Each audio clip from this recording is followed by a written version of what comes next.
আমার চ্যানেলের সুন্দর গ্রিনারি আর বাইরের এই রৌদ্রোজ্জ্বল মেঘলা ওয়েদার দিয়ে আজকের দিনটা শুরু করা যায়।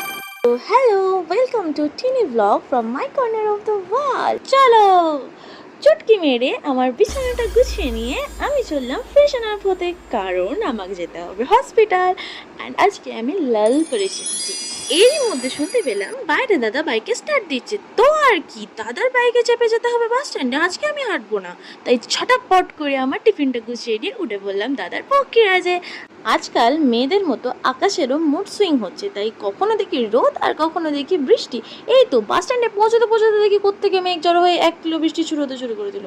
ভাগ্যিস বাসটা উঠে গেছিলাম, না হলে আজকে ওখানে আধা ভেজা হয়ে যেতাম। বাস থেকে নামার সময় আবার দেখি রোদ উঠে গেছে, এই দেখে আমার মনটা একটু একটু খুশি হয়ে গেল। তারপরে গিয়ে চট করে অ্যাপ্রন পরে একটু একটু কাজ করে আর অনেকটা বকবক করে সময় হয়ে গেল ছুটি হওয়ার। কিন্তু আমাদের আর ছুটি তো মেলে না, কি করবো, এই বোরিং ফেস নিয়ে বসেছিলাম। তারপর অবশেষে হলো ছুটি, আর বাইরে বেরিয়ে দেখি এরকম কালো করে আবার মেঘ জমেছে। আমি বাড়ি এসে ফাটাক্সে স্নান করে নিয়েছি, ততক্ষণে আমার পেটে অলরেডি ছুঁচোরা টন মারতে শুরু করে দিয়েছে। মাকে সেই সুযোগেই বললাম যে কিছু খাওয়া যায়।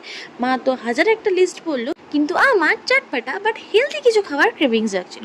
সেই মতোই রোস্টেড মাখানার সাথে টমেটো, পেঁয়াজ, লঙ্কা, একটু লঙ্কা গুঁড়ো, ধনে জিরে গুঁড়ো আর নুন, একটু গন্ধরাজ লেবু ছড়িয়ে আমার মাখানা মাখা রেডি।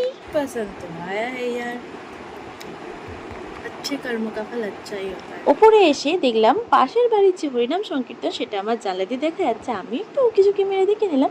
তারপর রুটি আর চানা দিয়ে রাতের ডিনার কমপ্লিট করে গরম জলে একটু মধু দিয়ে খেয়ে আজকের মতো দিনটা শেষ করলাম। চলো টাটা,